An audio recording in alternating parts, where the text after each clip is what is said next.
La aldea. Una idea fija cambia el destino de un hombre. A veces le temo a eso porque yo soy terco y a la corta o a la larga me salgo con las mías. A mí nada se me puede meter en la cabeza. No le doy tiempo a las ideas. Ellas vienen y las pongo en marcha. Así fue como llegué a Cuba. Ya era mucho lo que se decía. Todo era La Habana, el puerto, la fruta, las mujeres. Y yo, que soy correntón, me dije, ¿qué esperas, Manuel? El hambre mata la razón. Y me fui. En pocas horas lié mis bultos y me despedí un poco de mis parientes, que no eran malas personas, pero se negaban a salir de aquel atraso. Yo los entendía bien porque mi aldea, aunque pobre, tenía cierta alegría en tiempo de verano, pero el frío y las brumas no había quien los aguantara. Yo siempre soñé con el sol y con las plantas coposas. Tanto había oído hablar de Cuba que no la pensé dos veces. Cuba era un sueño para todo el mundo allí. La verdad es que era poniendo lo más bonito, lo más alegre. ¿Y quién iba a pensar que aquí se pasaba tanto trabajo? Yo no sé qué es peor, si juntar gavillas de centeno o cortar caña, porque en verdad el frío para trabajar es duro, pero el sol ese que se incrusta en los huesos es peor a mi entender. Nada, que el hombre pobre, donde quiera, la tiene que sudar.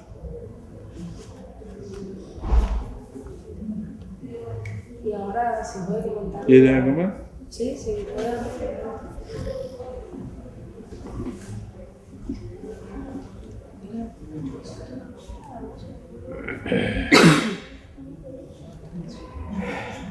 ¿No puedes decir que hable un poquito más afuera?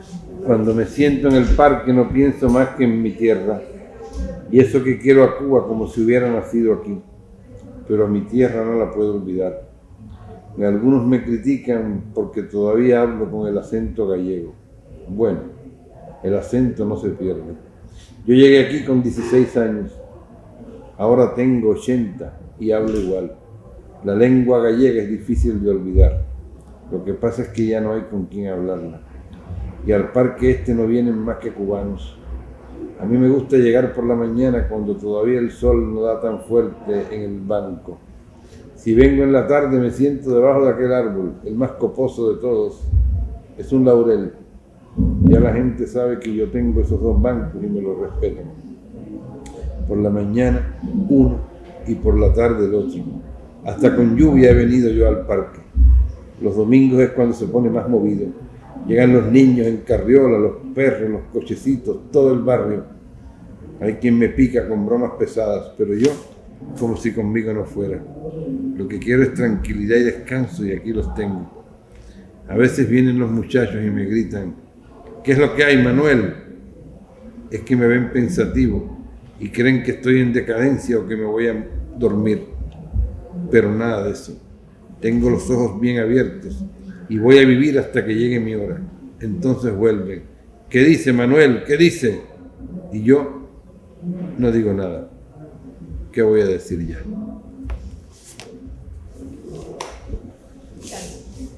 Hay algo. Después de 80 años que va a decir. No, a mí me sorprendió que invitaran a Galicia. Yo no sabía que iban a invitar a Galicia, pero me dio mucha alegría porque, bueno, Galicia tiene mucho sentido y es un lugar muy entrañable para todos los cubanos. Ya te digo, aquí la población gallega fue mayoritaria, sobre todo en los primeros 40 años del siglo XX, ¿no? Después de la guerra de Marruecos, en que muchos aldeanos de distintas aldeas de España eran reclutados para pelear en la guerra de Marruecos. Y nadie quería ir, porque es lógico que iban a buscar en Marruecos la muerte. Pues, y además huyéndole al hambre que había en Galicia en esa época, porque había mucha pobreza, al frío, a las brumas, a las necesidades en general que sufrían los gallegos en aquellas aldeas que eran pobres en ese momento. Pues el Cuba era una imagen paradisíaca, Cuba era una quimera, ¿no? Querían salir en América, no solamente a Cuba, Argentina, Uruguay, a otros lugares, a México. Y muchos se iban huyendo también del servicio militar obligatorio, porque del servicio iban directo para la guerra. Y a los jóvenes les gusta la aventura. Todos los que venían aquí eran muy jóvenes. Yo diría que de 17, 18 años para abajo, hasta niños de 13 y 12 y 13 años venían en aquellos barcos, en las naves aquellas, los buques, los paquebotes. Y había muchos paquebotes fletados, ¿no? Por empresas inglesas y españolas, que traían a los inmigrantes por precios muy módicos. El viaje costaba muy poco. Llegaban aquí a la gran aventura, a enfrentarse primero a otra lengua, porque una cosa es la lengua galaico y portuguesa y otra el gallego, y otra cosa es la lengua española. Así que tenían que afrontar muchas dificultades, un choque muy fuerte de culturas.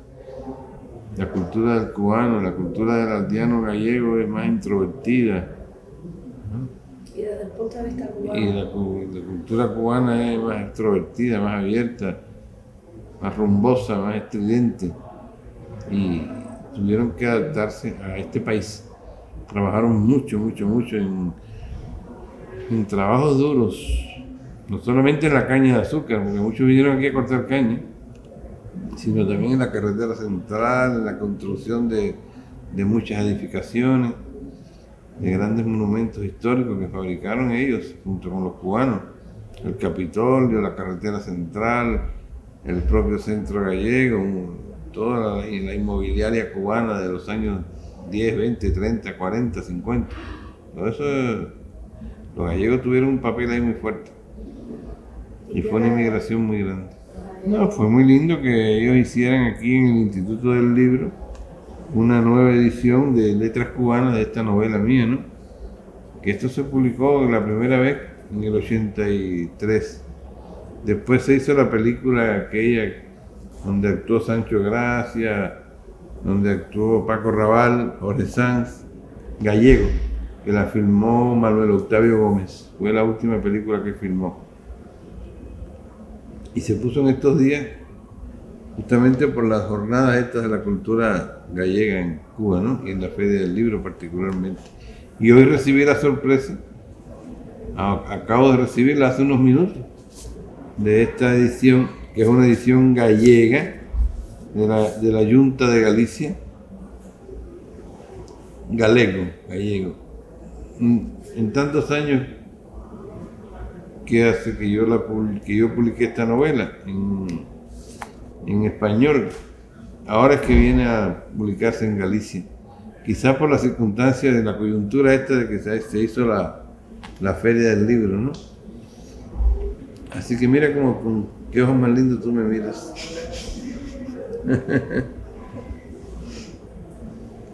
Está bien, y estoy muy contento de estar aquí, porque en cierta medida es un homenaje no a mí, sino a todos los inmigrantes gallegos que llegaron a Cuba en oleadas interminables y que contribuyeron a construir la nación cubana, a darle un sentido a este país también, y en construir también a Galicia, y en montar digamos que la estructura de un país, del país gallego, porque con el dinero que ganaban aquí,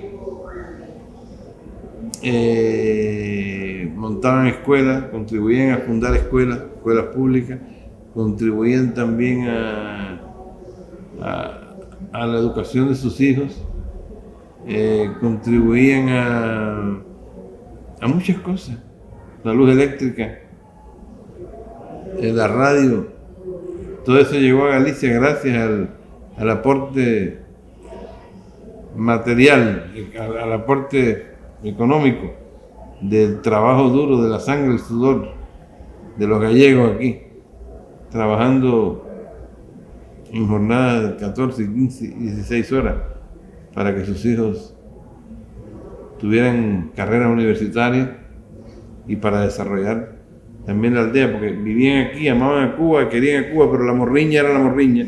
Siempre pensaban en la aldea gallega, siempre tenían en su mente a todos los gallegos que yo entrevisté a lo largo de muchos años. Siempre tenían una gran nostalgia, o una morriña, como dicen ellos, por Galicia. Algunos regresaron indianos, o sea, ricos, se enriquecieron aquí, en otros países de América, y otros, como el gallego de mi novela, se quedó aquí. Se casó con una negra, tuvo hijos mulatos, y se quedó a vivir aquí ya, sentó sus reales aquí, hizo aquí de este país su segunda patria, ¿no? Y a veces volvían, pero regresaban también porque se habían establecido aquí. Así que es un homenaje a todos los inmigrantes del mundo. Hoy en día la inmigración es uno de los grandes problemas que está afrontando la humanidad, la inmigración. Y la inmigración se produce por problemas económicos, ¿no? Necesidades que tienen las personas de los países pobres de establecerse en países con más desarrollo. Y eso ocurrió en aquel momento. España estaba pobre, sobre todo Galicia y Extremadura. Entonces vinieron para acá estos gallegos y aquí, bueno, mejoraron su estatus.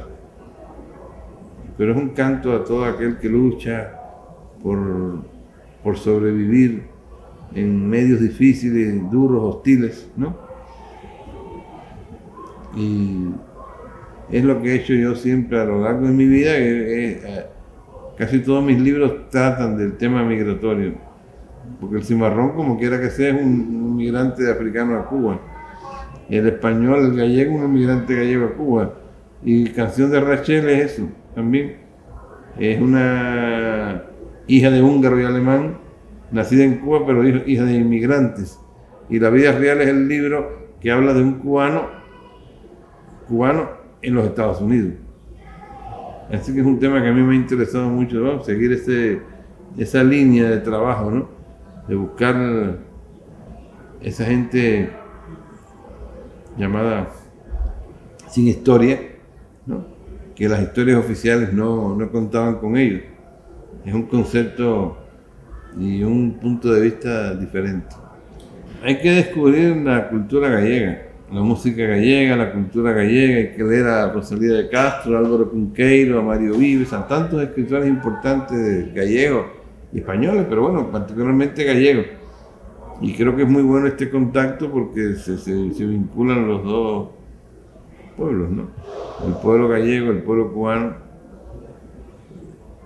Creo que es sano, que que debemos ser sensibles, inteligentes, agudos, si tuviéramos de verdad esa visión que debemos tener, nos adentraríamos más en la cultura gallega para conocer uno de los factores étnicos que contribuyó a la formación, a la composición social de este país.